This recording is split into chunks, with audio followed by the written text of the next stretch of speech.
Before we begin this journey into one of the darkest and most scientifically challenging chapters of modern medicine, take a moment to like this video and subscribe if you value deep, unflinching explorations of history and science. Comment below and tell me where you're watching from. These long-form documentaries take weeks to research and produce, and your engagement genuinely matters. Now silence your phone, settle in, and prepare yourself. This is not a comfortable story.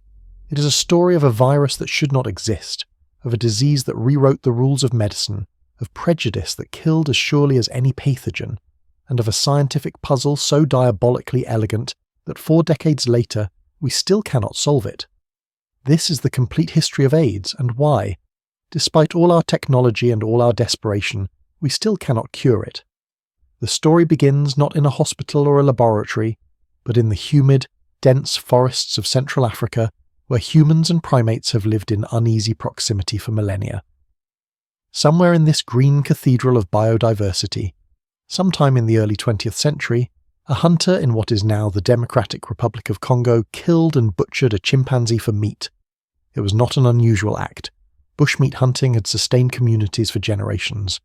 But this particular animal carried something in its blood, a simian immunodeficiency virus, SIV, a pathogen that had evolved over thousands of years to coexist with chimpanzees without killing them.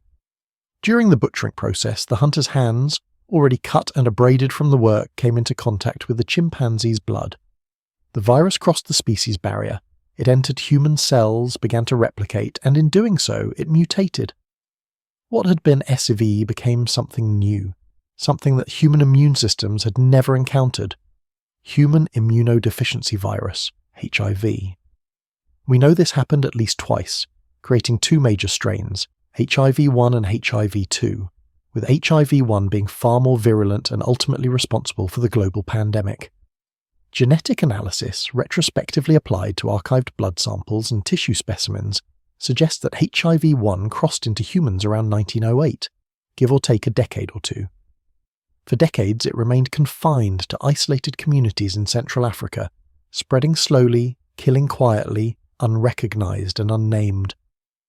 But the 20th century was an age of unprecedented human mobility.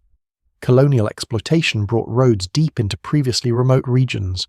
Urbanization drew people from rural villages into growing cities like Leopoldville, now Kinshasa, and Brazzaville. The sexual networks expanded. Medical practices, often conducted with reused needles in under-resourced clinics, inadvertently amplified transmission. HIV moved from the forest into the river systems of commerce and migration.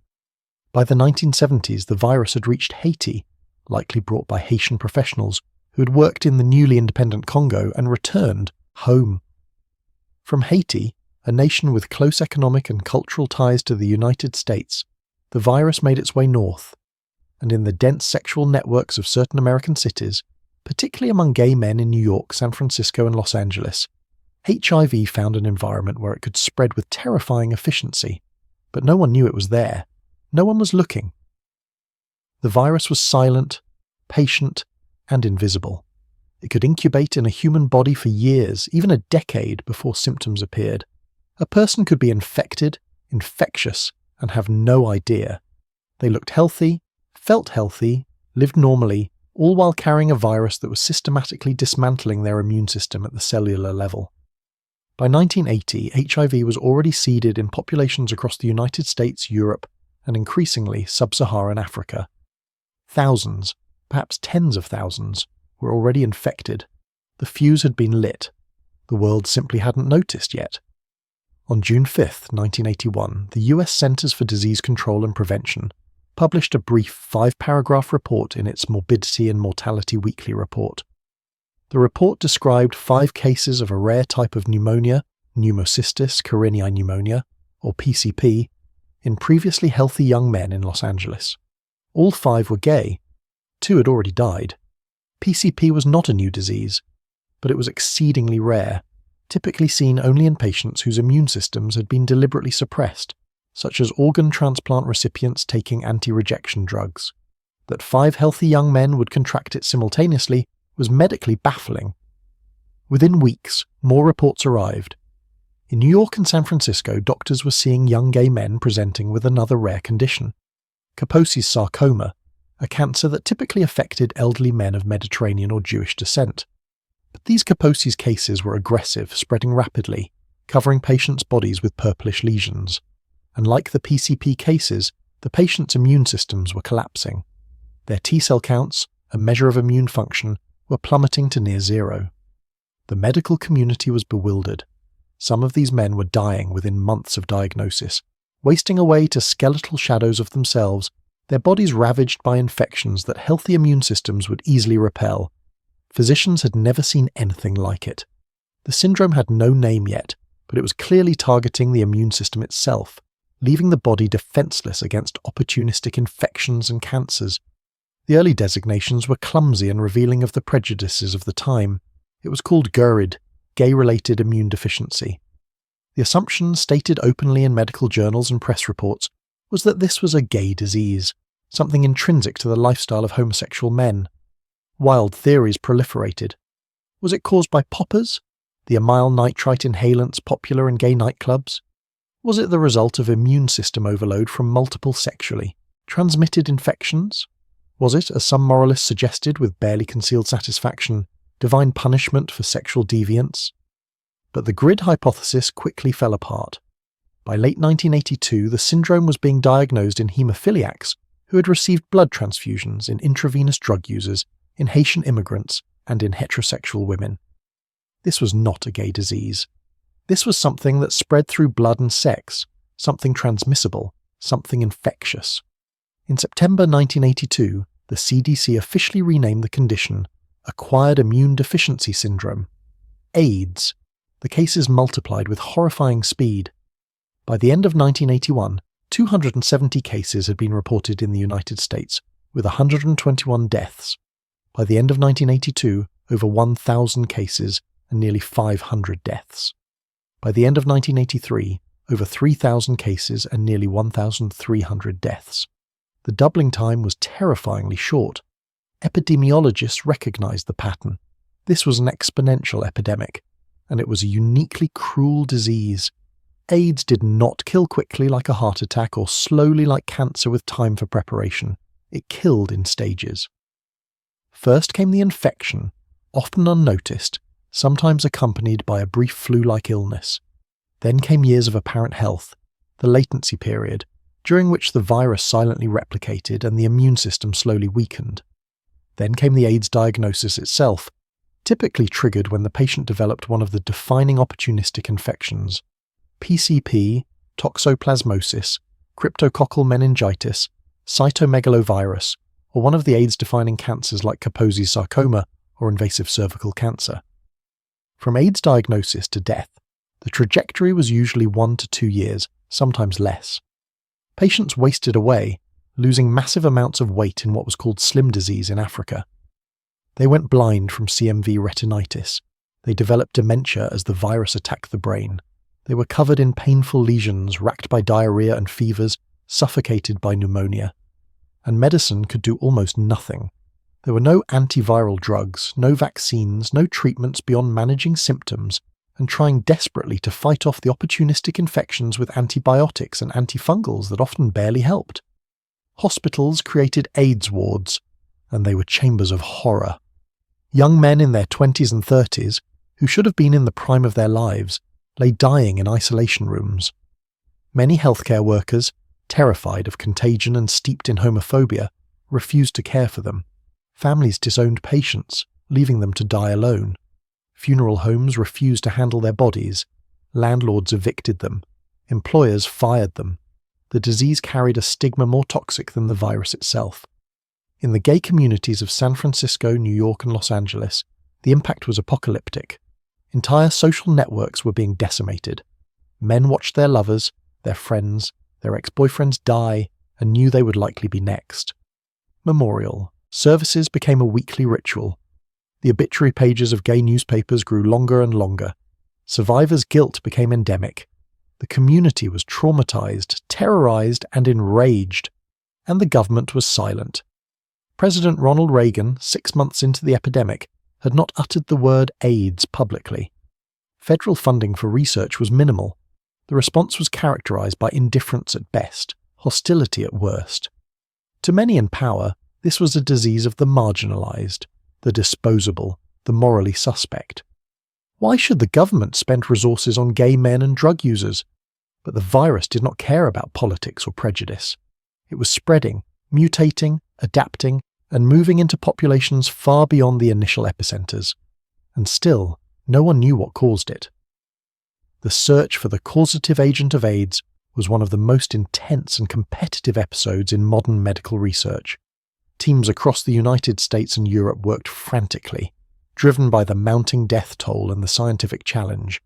The leading hypothesis was that AIDS was caused by a virus, likely a retrovirus, a class of virus that uses RNA as its genetic material and reverse transcriptase enzyme to convert that RNA into DNA, which then integrates into the host cell's genome. In France, at the Pasteur Institute in Paris, a team led by Dr. Luc Montagnier was investigating a lymph node biopsy from a patient with lymphadenopathy, swollen lymph nodes, an early sign of immune system trouble. In January 1983, they isolated a virus. They called it LAV, lymphadenopathy-associated virus. They published their findings in the journal Science in May 1983, but the report was cautious, hedged, suggesting this virus might be associated with AIDS, but not definitively claiming causation. Across the Atlantic, at the National Cancer Institute in Bethesda, Maryland, Dr. Robert Gallo was pursuing a similar line of research. Gallo was a prominent retrovirologist who had previously discovered the first human retrovirus, HTLV1, which caused a rare form of leukemia. He believed that AIDS might be caused by a related retrovirus. In 1984, Gallo's lab announced that they had isolated the virus causing AIDS. They called it HTLV3 FIM. There was just one problem. LAV and HTLV3 were the same virus.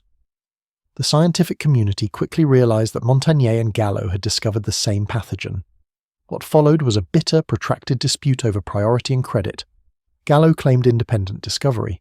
Montagnier accused Gallo of using viral samples that the Pasteur Institute had sent him. The dispute became nationalistic, France versus the United States, and eventually legal, involving patent rights for diagnostic tests that would be worth millions. The dispute was finally settled in 1987 when President Reagan and French Prime Minister Jacques Chirac brokered a diplomatic agreement to share credit. But genetic analysis would later show that Gallo's viral samples were indeed contaminated with or derived from Montagnier's LAV. In 2008, the Nobel Prize in Physiology or Medicine was awarded to Montagnier and his colleague Françoise Barré-Sinoussi for the discovery of HIV. Gallo was not included, a controversial omission that many felt was unjust given his contributions to retrovirology.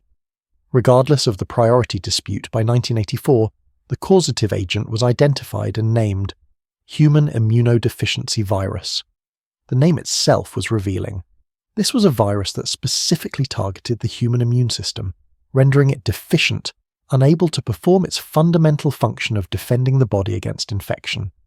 With the virus identified, researchers could finally begin to understand its structure and life cycle, and what they discovered was both elegant and terrifying. HIV is a retrovirus, roughly spherical, about 120 nanometers in diameter, far too small to see with a standard microscope. Its outer envelope is studded with glycoprotein spikes, primarily GP120 and GP41, which allow the virus to recognize and bind to target cells. Inside the envelope is a protein shell, the capsid, which contains 2 copies of the viral RNA genome and the enzymes needed for replication: reverse transcriptase, integrase, and protease.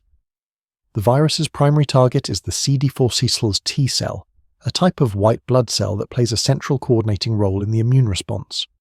CD4 plus T cells are the generals of the immune system, directing the activity of other immune cells. HIV binds to the CD4 receptor on the T cell surface, along with a co-receptor, typically CCR5 or CXCR4.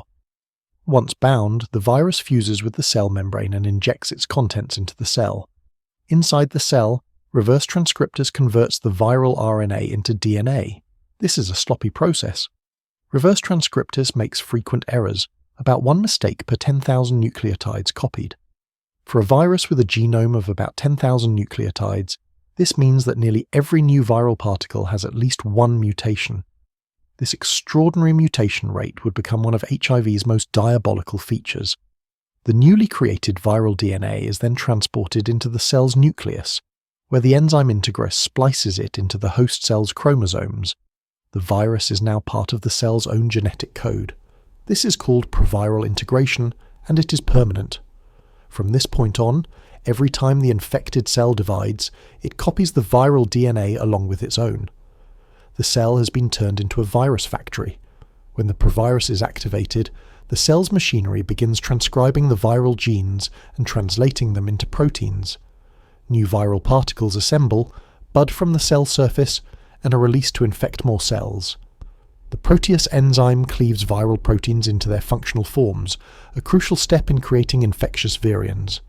As HIV replicates, it kills CD4 plus T cells, either directly through the replication process or indirectly by marking them for destruction by the immune system. The CD4 count, normally between 500 and 1500 cells per microliter of blood, begins to fall. When it drops below 200, the patient is officially diagnosed with AIDS, their immune system so compromised that opportunistic infections and cancers can take hold. This understanding of HIV's life cycle suggested potential intervention points: blocking entry, inhibiting reverse transcriptase, preventing integration, or disrupting protease. But turning that theoretical knowledge into actual drugs would take years and require overcoming enormous scientific and political obstacles. While scientists raced to understand HIV, the virus was spreading through blood supplies with tragic efficiency. Hemophiliacs, patients with a genetic disorder that prevents blood clotting, required regular infusions of clotting factor concentrates derived from pooled blood plasma. A single batch might contain plasma from tens of thousands of donors. If even one donor was HIV positive, the entire batch was contaminated. By 1984, it was clear that HIV could be transmitted through blood transfusions and blood products. But the blood industry, pharmaceutical companies that produced clotting factors, and even some government health agencies were slow to act. Screening blood donations for HIV required developing a test, which took time. Heat-treating clotting factor concentrates to inactivate the virus was technologically possible but expensive, and there was institutional denial, a reluctance to acknowledge the scale of contamination. The result was a preventable catastrophe. In the United States, approximately 10,000 hemophiliacs were infected with HIV through contaminated blood products in the early to mid-1980s. More than half would eventually die of AIDS. The story was similar in Europe, Canada, and Japan. In France, the contaminated blood scandal led to criminal prosecutions of health officials. Entire families were destroyed, hemophiliac fathers infected, then infecting their wives, who sometimes bore children infected in utero. Ryan White, a teenager from Indiana who contracted HIV through a blood transfusion to treat his hemophilia, became the public face of the innocent victim narrative. White was diagnosed with AIDS in 1984 and fought for the right to attend school after he was expelled due to hysteria and discrimination. His articulate, sympathetic media presence helped humanize AIDS for mainstream America, but it also implicitly divided victims into innocent, hemophiliacs, transfusion recipients, babies born to infected mothers, and guilty, gay men, drug users, a moral hierarchy that was as cruel as it was arbitrary. The stigma surrounding AIDS in the 1980s cannot be overstated. It was not merely social disapproval, it was systematic dehumanization. Patients were fired from jobs, evicted from homes, denied healthcare, and abandoned by families. Children with AIDS were barred from schools. Healthcare workers wore excessive protective gear, masks, gloves, gowns, not out of medical necessity but out of fear and revulsion. Police officers in some cities wore gloves when arresting suspects in case they might have AIDS. Ambulance crews sometimes refused to transport AIDS patients. Funeral homes refused to embalm bodies or required closed caskets regardless of the family's wishes. There were calls for quarantine, for tattooing HIV-positive individuals, for criminalizing HIV transmission. The prejudice was rooted in homophobia, but it was amplified by ignorance about transmission. Early in the epidemic, before the modes of transmission were well understood, there were fears that AIDS could be spread casually, through sharing utensils or toilet seats, through mosquito bites, through casual contact. These fears persisted even after scientific evidence showed that HIV was transmitted only through blood, semen, vaginal fluids, and breast milk. The Reagan administration's silence was deafening and deadly. Reagan did not publicly mention AIDS until 1985, 4 years into the epidemic, and did not give a major speech about it until 1987, by which time over 20,000 Americans had died. His Surgeon General, Dr. C. Everett Koop, was a conservative appointed more for his anti-abortion views than his public health expertise, but Koop proved to be a surprising advocate. In 1986, he released a comprehensive report on AIDS that was frank about transmission, advocated for sex education and condom use, and called for compassion rather than discrimination. The report was mailed to every household in America, over 100 million copies, one of the largest public health campaigns in US history. But funding remained inadequate. Activists in gay communities watching their friends die while the government dithered began organizing. They created community-based organizations to provide care, support, and education. The Gay Men's Health Crisis in New York, the San Francisco AIDS Foundation, and similar organizations across the country became the frontline response, doing the work that government should have been doing, and they began to get angry. The AIDS Coalition to Unleash Power, ACT UP, was founded in New York in 1987. Their tactics were confrontational, theatrical, and effective. They staged die-ins at government buildings. They disrupted the New York Stock Exchange to protest the price of AZT, the first AIDS drug. They hung a giant condom over the house of Senator Jesse Helms, who had blocked AIDS funding. Their slogan, "Silence just death," beneath a pink triangle reclaiming the Nazi symbol used to mark gay prisoners, became iconic. ACT UP understood that AIDS was not just a medical crisis, but a political one. The government's inaction was a form of violence. The pharmaceutical industry's profit-seeking was killing people. The stigma and discrimination were as deadly as the virus, and they were not going to be polite about it anymore. The first glimmer of hope came in 1987 with the approval of azithromycin, AZT, also known as zidovudine or retrovir. AZT was not a new drug. It had been synthesized in 1964 as a potential cancer treatment, but had been abandoned as ineffective and too toxic.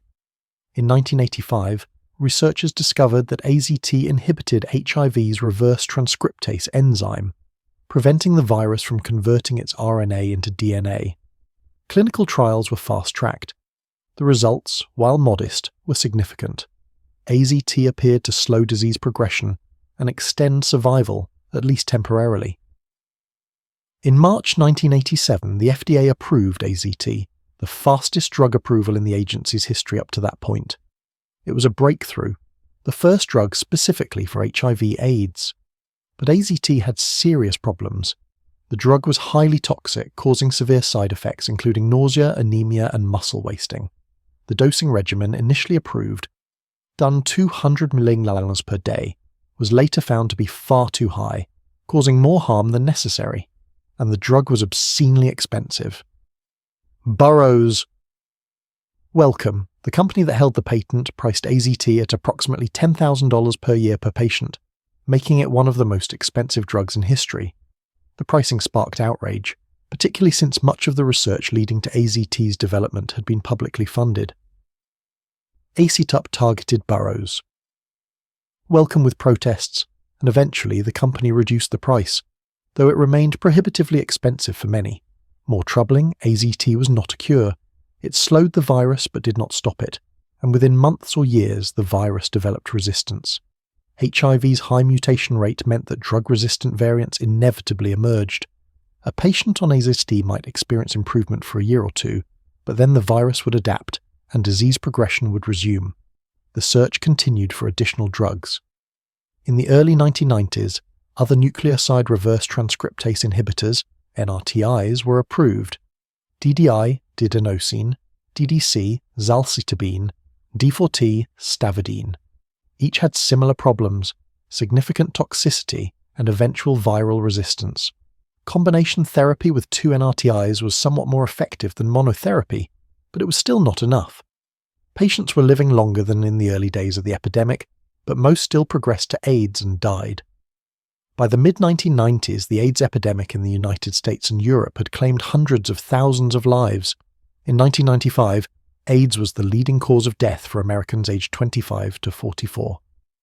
Entire generations of artists, writers, designers, activists, and ordinary people had been lost.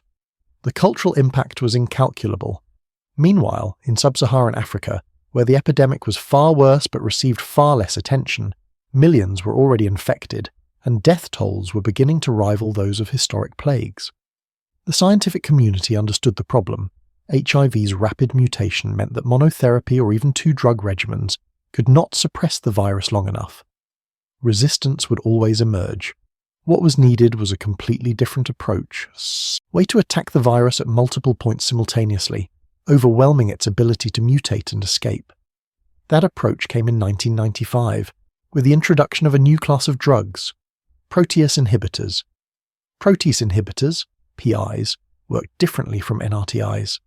Instead of blocking reverse transcriptase, they inhibited the protease enzyme that HIV uses to cleave its proteins into functional forms. Without protease, the virus could replicate, but the new viral particles would be non-infectious, unable to spread to new cells. The first protease inhibitor, saquinavir, was approved in December 1995, followed rapidly by ritonavir and indinavir in 1996. When protease inhibitors were combined with 2 NRTIs, a regimen that became known as highly active antiretroviral therapy, or HAART, the results were nothing short of miraculous. For the first time, viral loads in patients' blood could be reduced to undetectable levels. CD4 counts, which had been plummeting, began to rise. Patients who had been wasting away, covered in lesions, going blind, began to recover. Their opportunistic infections cleared. They gained weight. They returned to work. The Kaposi's sarcoma lesions faded. It was called the Lazarus effect, people literally rising from their deathbeds. The impact on mortality was immediate and dramatic. In the United States, AIDS deaths, which had peaked at over 50,000 per year in 1995, fell by more than 60% within 2 years. For patients who had access to HAART, AIDS was transformed from a death sentence into a manageable chronic disease, comparable to diabetes or hypertension. The atmosphere in AIDS clinics and in affected communities shifted from despair to cautious hope. Doctors who had spent years watching patients die began to see them thrive. Patients who had been planning their funerals began planning their futures. It felt like deliverance. But HAART was not simple or easy. The early regimens required taking dozens of pills per day at specific times, some with food, some without. Ritonavir, one of the early protease inhibitors, had to be refrigerated and tasted so foul that many patients vomited it up. Side effects were common and sometimes severe: lipodystrophy, abnormal fat distribution, diabetes, liver damage, kidney stones, neuropathy. And the drugs were expensive, even more so than AZT had been. The annual cost of HAART could exceed $15,000 to $20,000 per patient, not including the cost of medical monitoring and treatment for side effects. In the United States, those with good insurance or access to government programs like the Ryan White Care Act could get treatment. But millions of Americans, particularly the uninsured and underinsured, could not. And for the developing world, where the vast majority of HIV infections were occurring, HAART was completely out of reach. The pharmaceutical companies that manufactured these drugs, Merck, Abbott, GlaxoSmithKline, Bristol-Myers Squibb, held patents that gave them monopolies and the ability to charge whatever they wanted. When activists in developing countries argued that patents should be waived or compulsory licenses granted to allow generic production, the companies and the US government fought back, claiming that intellectual property protections were sacrosanct. The result was a grotesque moral calculus. In wealthy countries, particularly the United States and Western Europe, AIDS was becoming manageable. In poor countries, particularly in sub-Saharan Africa, it remained a catastrophic plague. By 2000, over 36 million people were living with HIV globally, with more than 70% of them in Africa. That year alone, 3 million people died of AIDS, the vast majority in the developing world. The disparity was not just economic, it was a form of global apartheid, where life-saving medicine existed but was denied to the majority of those who needed it.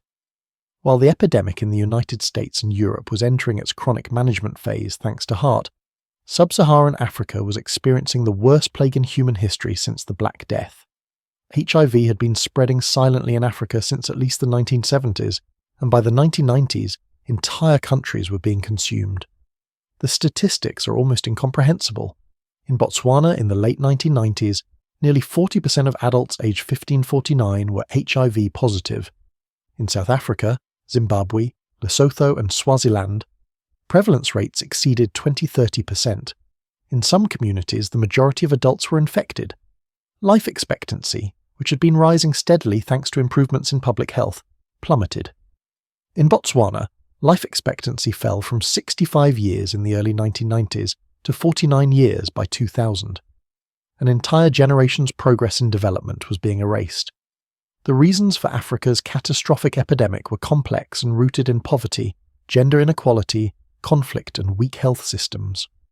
High-risk sexual networks, driven by factors including migrant labour patterns that separated men from their families for months at a time, played a role. Gender-based violence and women's lack of power to negotiate condom use or refuse sex left them disproportionately vulnerable.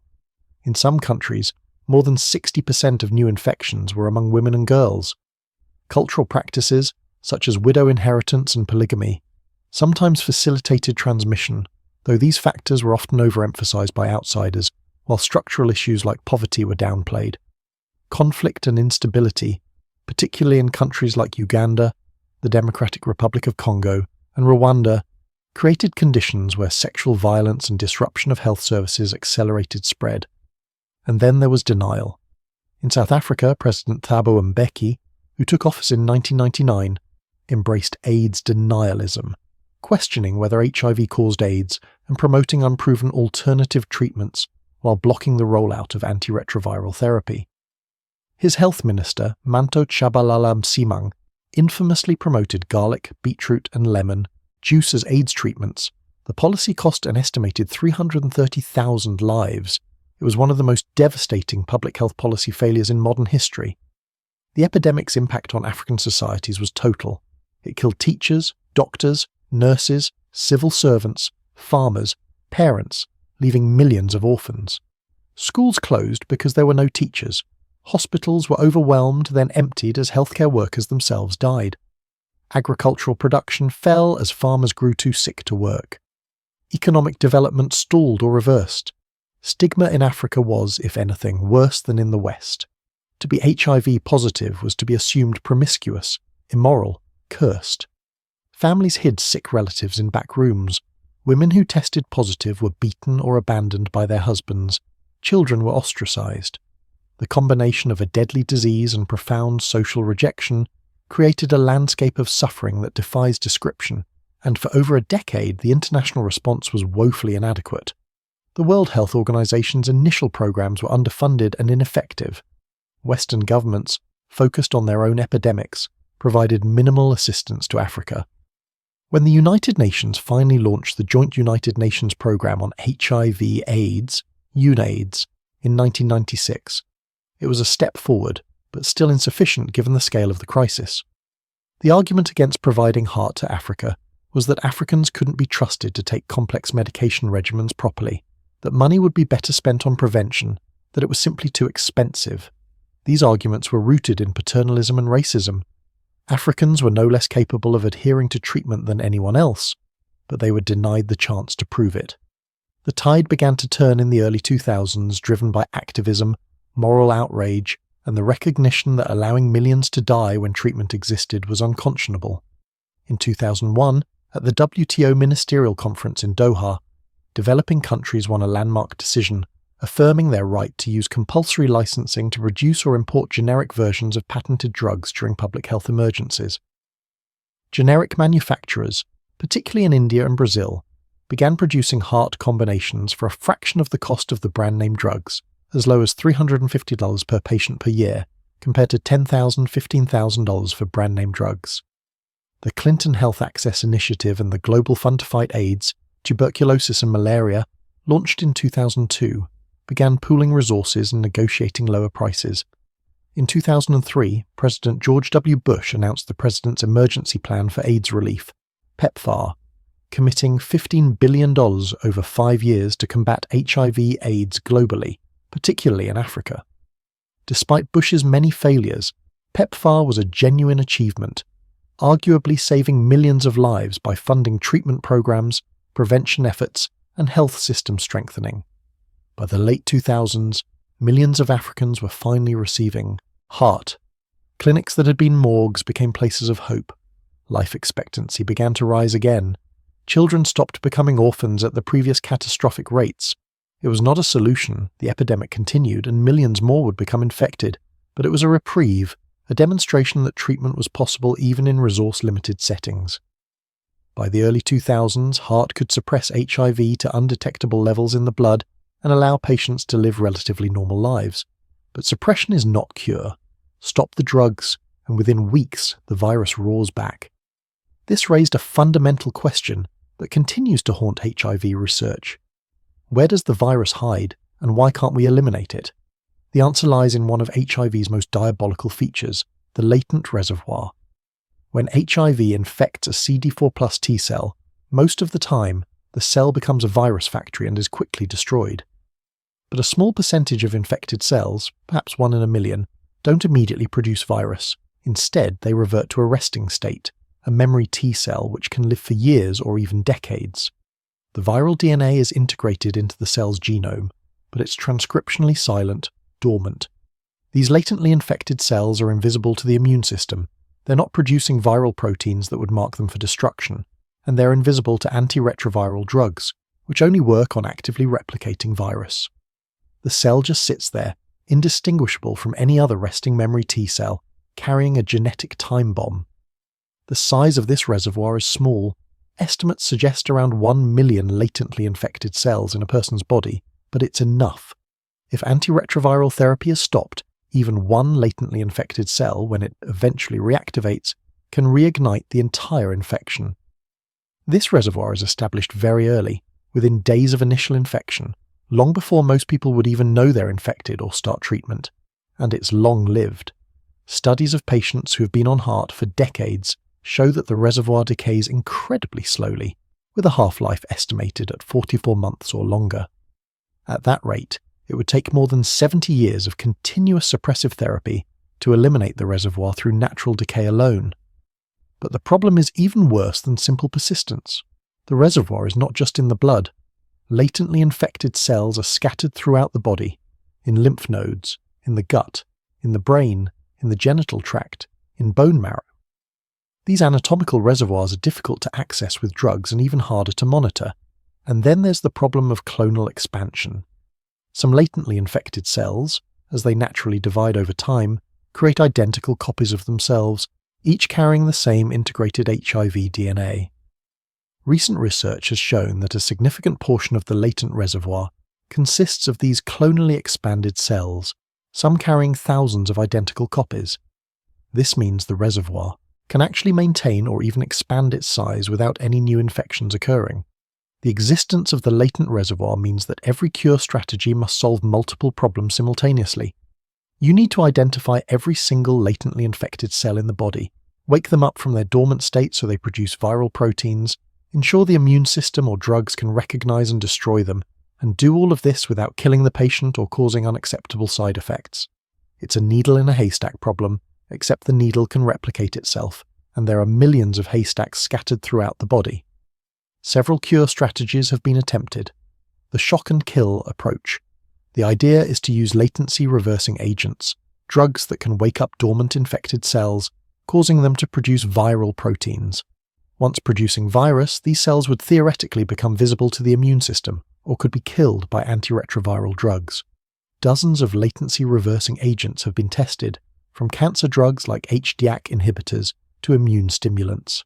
The problem: they can wake up some infected cells, but never all of them, and the immune system, weakened by years of HIV infection, often cannot effectively clear the reactivated cells.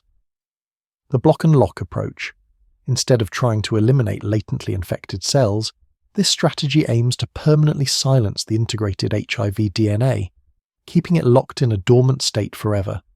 Several experimental compounds have shown promise in cell culture and animal models, but whether they can achieve durable silencing in humans remains unproven.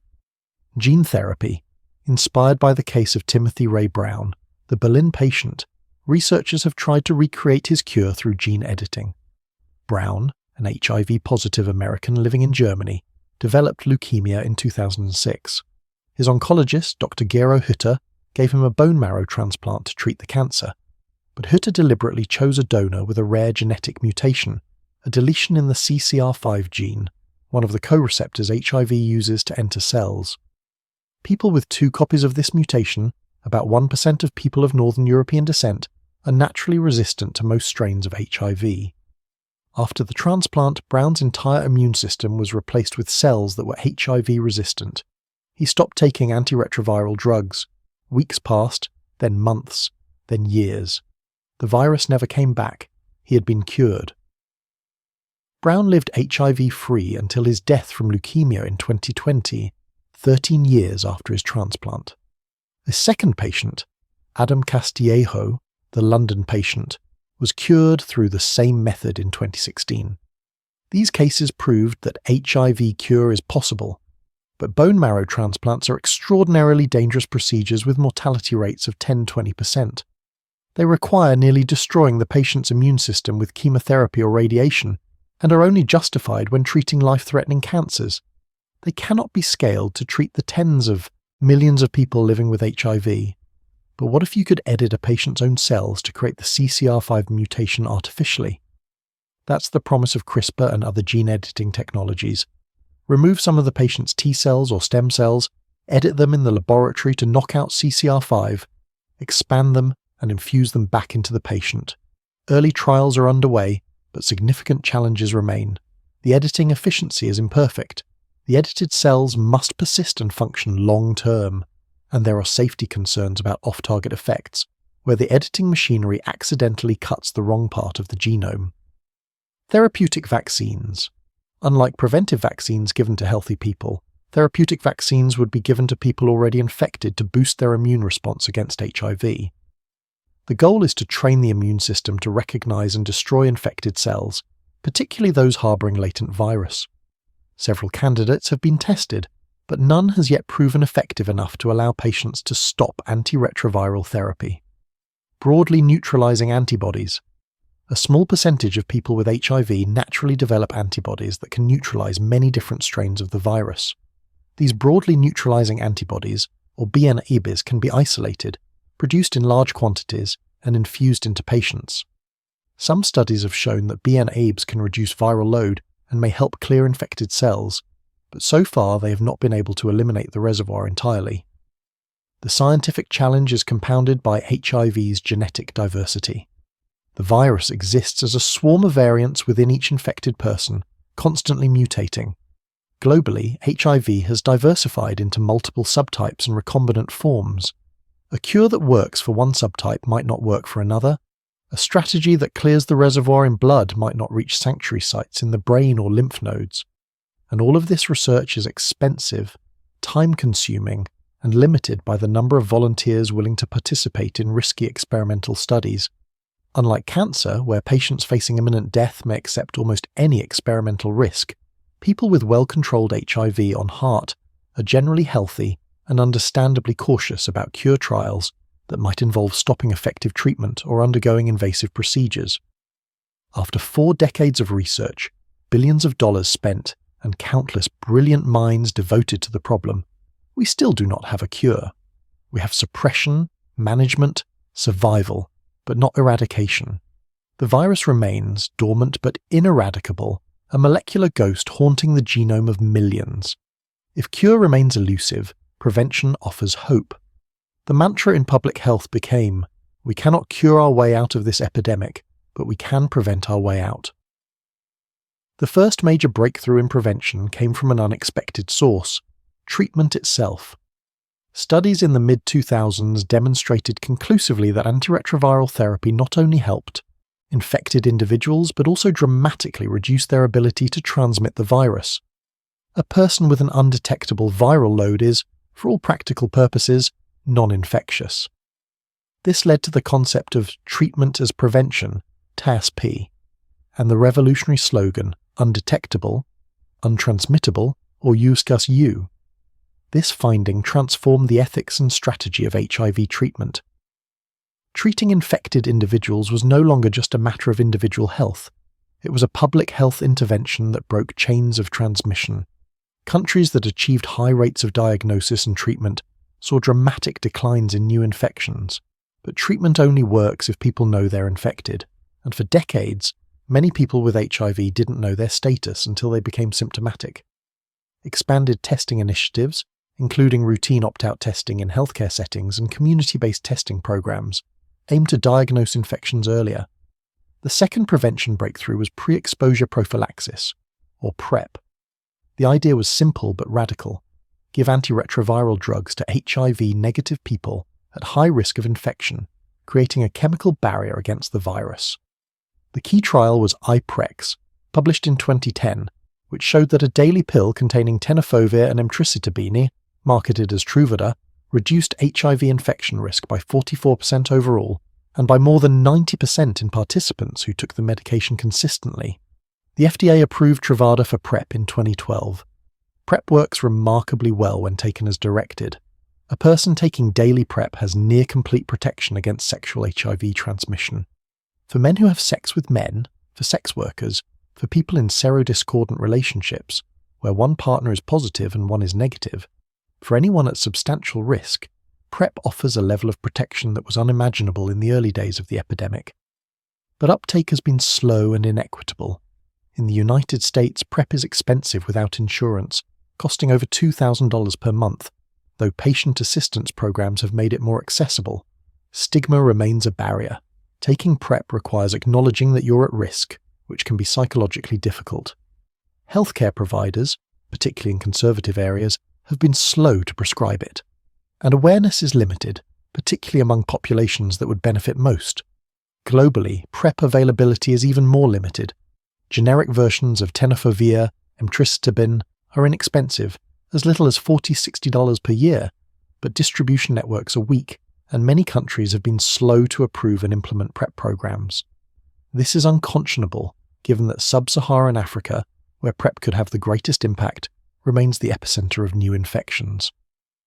Other prevention tools have been developed: microbicides, vaginal or rectal gels or rings containing antiretroviral drugs, voluntary medical male circumcision, which reduces HIV acquisition risk by about 60% in heterosexual men, and harm reduction programs for people who inject drugs, including needle exchange and supervised injection sites. Perhaps the most frustrating gap in HIV prevention is the absence of a vaccine. After 4 decades of research and billions of dollars invested, we still do not have an effective HIV vaccine. The challenge is immense. HIV's high mutation rate means that the virus constantly changes its surface proteins, the very proteins that a vaccine would need to train the immune system to recognize. The virus attacks the immune system itself, the very system that a vaccine must activate. And HIV establishes infection very quickly, within days, giving the immune system almost no time to mount a response before the virus has integrated into host cells. Dozens of vaccine candidates have been tested in clinical trials. Almost all have failed. The most promising, the RV144 trial in Thailand, showed a modest 31% reduction in infection risk, not enough to be useful as a public health tool, but proof that some degree of vaccine-induced protection is possible. Scientists are now pursuing strategies based on broadly neutralizing antibodies and attempting to induce immune responses that mimic those seen in the rare individuals who naturally control HIV without treatment, the elite controllers. But a vaccine, if one is ever developed, is likely many years away. In the meantime, we have the tools to dramatically reduce new infections: treatment as prevention, PrEP, testing, condoms, harm reduction, but we lack the political will and resources to deploy them at scale globally. Today, an estimated 39 million people are living with HIV globally. Approximately 26 million are receiving antiretroviral therapy. This represents an extraordinary achievement. 2 decades ago, fewer than 1 million people had access to treatment. But it also means 13 million people who should be on treatment are not, and approximately 650,000 people still die of AIDS-related illnesses each year. In the United States, about 1.2 million people are living with HIV. New infections, which peaked at over 160,000 per year in the mid-1980s, have stabilized at around 35,000 per year for the past decade. Progress has stalled. The epidemic is now concentrated among specific populations: men who have sex with men, particularly young Black and Latino men, people in the southern United States where poverty, stigma and inadequate healthcare access converge, transgender women, and people who inject drugs. There is a generation of long-term survivors, people who have been living with HIV for 30, even 40 years. Many are now aging with HIV, facing the challenges of managing a chronic viral infection alongside the normal processes of aging. Complicated by decades of drug toxicity and immune system damage, they carry the trauma of having survived when so many of their friends and lovers did not. And there is a new generation for whom HIV is not the apocalyptic plague of the 1980s and early 90s, but a manageable chronic condition, 1 pill a day, regular lab work, a normal lifespan. For them, the fear is less visceral, the stigma less obvious, but still present. Disclosure of HIV status remains fraught. Dating is complicated. HIV criminalization laws in many jurisdictions make non-disclosure a felony, even when transmission risk is zero due to undetectable viral load. The pharmaceutical pipeline continues to advance. Modern antiretroviral regimens are simpler, less toxic, and more effective than the brutal heart cocktails of the late 1990s. Single-tablet regimens taken once daily with minimal side effects are now standard. Long-acting injectable formulations, administered once every 1 or 2 months, have been approved, eliminating the need for daily pills. These advances improve quality of life and adherence, but they do not address the fundamental problem. The drugs must be taken indefinitely, for life, and they are expensive. The cost of HIV treatment in the United States remains unconscionably high. Even generic antiretroviral drugs cost thousands of dollars per year, and brand-name drugs can exceed $30,000, $40,000 annually. The pharmaceutical industry's justification is that high prices fund research and development. But this rings hollow given the billions in profits these companies generate, and the fact that much of the foundational research was publicly funded. In the developing world, the situation is more complex. Generic antiretroviral therapy is now affordable, but health systems remain weak. Many countries struggle with retention in care, getting people tested, linked to treatment, and keeping them on treatment long term. Rural areas often lack clinics and trained healthcare workers. Drug stockouts are common, and stigma continues to prevent people from seeking testing and treatment. Sub-Saharan Africa still bears the greatest burden, with about 67% of all people living with HIV globally. Progress has been made. New infections have declined by about 40% since their peak in the late 1990s, and AIDS-related deaths have fallen by more than 60% since the peak in 2004. But the epidemic is far from over. In southern Africa, HIV prevalence among adults remains above 10% in several countries. Young women continue to be disproportionately affected, and now the gains made over the past 2 decades are threatened by donor fatigue, flat or declining funding, and competing health crises like COVID-19.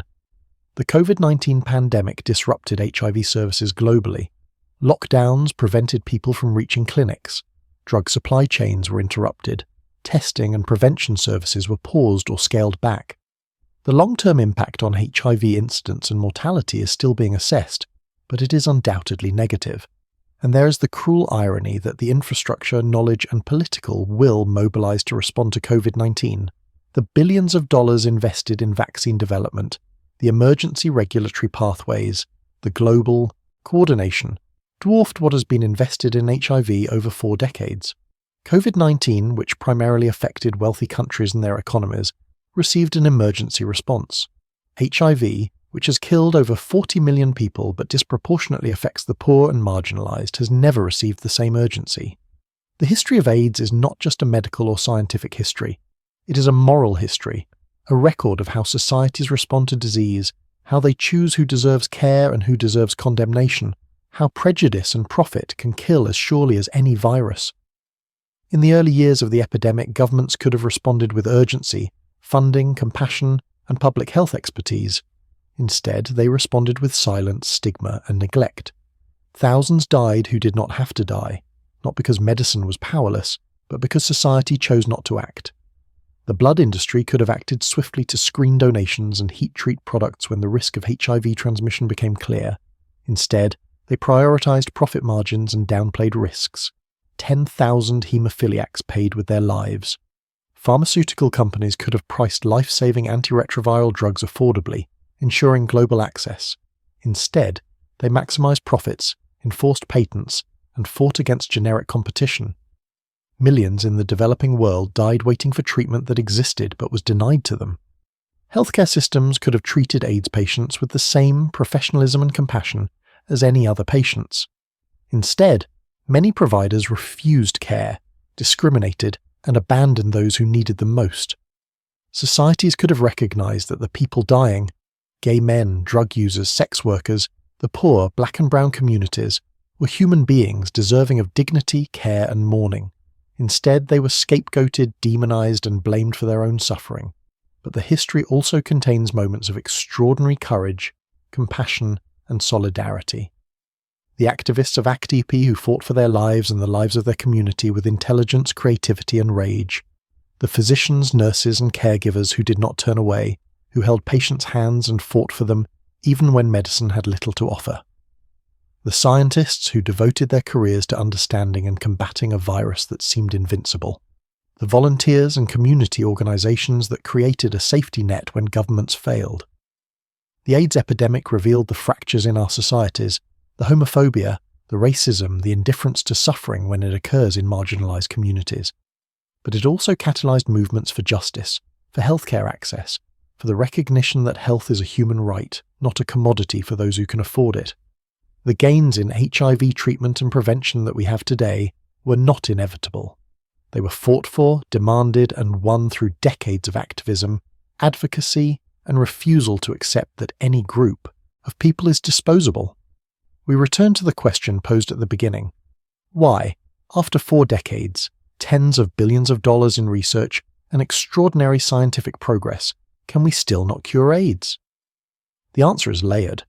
At the most fundamental level, it is because HIV is a retrovirus that integrates permanently into the host genome and establishes a latent reservoir that is invisible to both the immune system and our drugs. This is a biological problem of extraordinary difficulty, perhaps the most challenging in all of medicine. But it is also because HIV research competes for limited resources with other priorities, and funding waxes and wanes with political attention. It is because cure research is high risk and requires long-term commitment that funding agencies and pharmaceutical companies are often reluctant to make. It is because the people most affected by HIV, poor people, people in developing countries, marginalized communities, lack political power. It is because we still have not developed a culture of true global solidarity, where a disease affecting primarily Africans would receive the same urgency as a disease affecting primarily Americans or Europeans. COVID-19 demonstrated that when rich countries are threatened, scientific and financial resources can be mobilized at unprecedented speed. HIV has never received that level of commitment globally. The latent reservoir is a formidable obstacle, but it is not necessarily insurmountable. The Berlin patient and the London patient proved that cure is biologically possible. What remains is the extraordinary work of translating that proof of concept into scalable, safe, affordable interventions. Current research is exploring combination cure strategies, using latency reversing agents to wake up dormant virus, therapeutic vaccines, or broadly neutralizing antibodies to eliminate reactivated infected cells, and possibly gene editing to create HIV-resistant immune cells. Early-stage trials are testing these approaches in various combinations, but we must be realistic. Even if a cure strategy proves effective in clinical trials, it will take years to move from small studies to widespread availability, and any cure will likely be complex and expensive, at least initially, raising the same access issues that have plagued HIV treatment from the beginning. The more achievable goal in the near term is not eradication, but functional cure or long-term remission, the ability for people to stop antiretroviral therapy and keep the virus suppressed through their own immune response, with or without periodic interventions. This is less than a complete cure, but it would be life-changing for the millions currently dependent on daily medication. And ultimately, the question of why we can't cure AIDS is inseparable from broader questions of justice and priorities.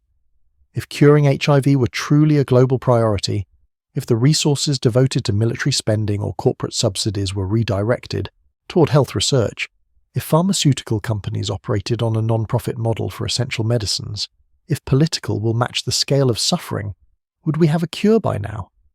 We cannot know for certain, but it is hard to escape the conclusion that we could have been much closer. As I write this, in late 2024, HIV/AIDS is no longer the acute crisis it was in the 1980s and 90s, at least not in wealthy countries.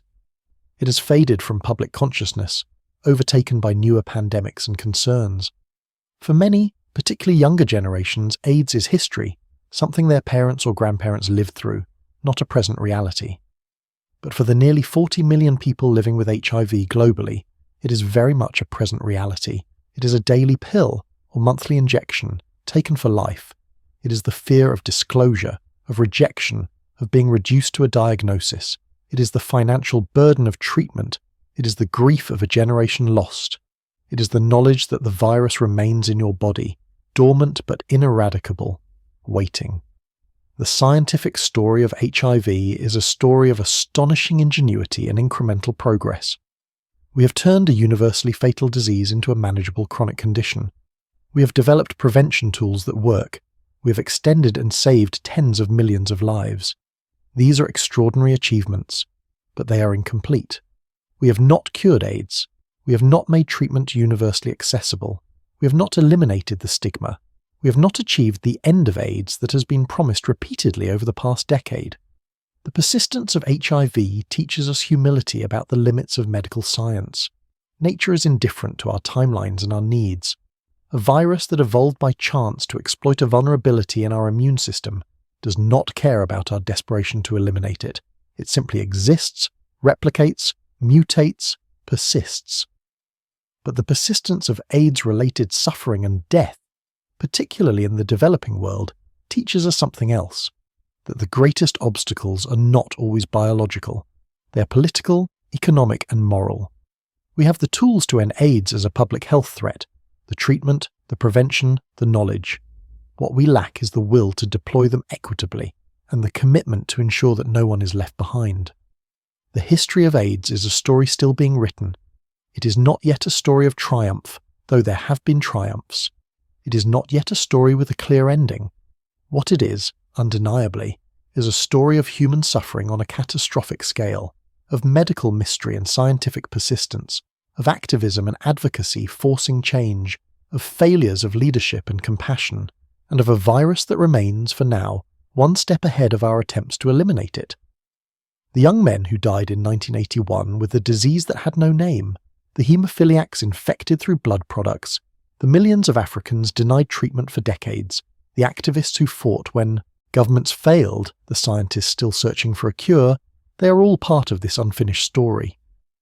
And perhaps that is the final lesson of AIDS, that the greatest threats to humanity are not always solved by brilliant individuals or breakthrough moments, but by sustained commitment, collective action, and the refusal to accept that any life is expendable, any death acceptable, any suffering inevitable. The virus that hides in the genome is a biological challenge. The society that allows millions to die of a treatable disease is a moral one. We have made enormous progress on the former. The latter remains our unfinished work. 43 years into the epidemic, HIV remains incurable. But it is no longer unmanageable, no longer universally fatal, no longer mysterious. What it remains is a test of our values, our priorities, and our humanity. And by that measure, we are still failing far too many. The history of AIDS teaches us that science alone is not enough. Progress requires political will, social solidarity, economic justice, and the recognition that health is not a privilege but a right. Until we embrace those principles not just in rhetoric, but in resource allocation, policy decisions, and global cooperation, we will continue to have diseases that could be controlled but aren't, treatments that could be accessible but aren't, and millions of preventable deaths that we somehow find acceptable. The virus that started in a forest in Central Africa, crossed species boundaries through the random contingency of a hunting accident, and exploded into a global pandemic, has taught us profound lessons about biology, about epidemiology, about the fragility of human health, and about the structures of our societies. It has shown us our capacity for both cruelty and compassion, indifference and solidarity, failure and achievement, and it reminds us every day that the work is not finished.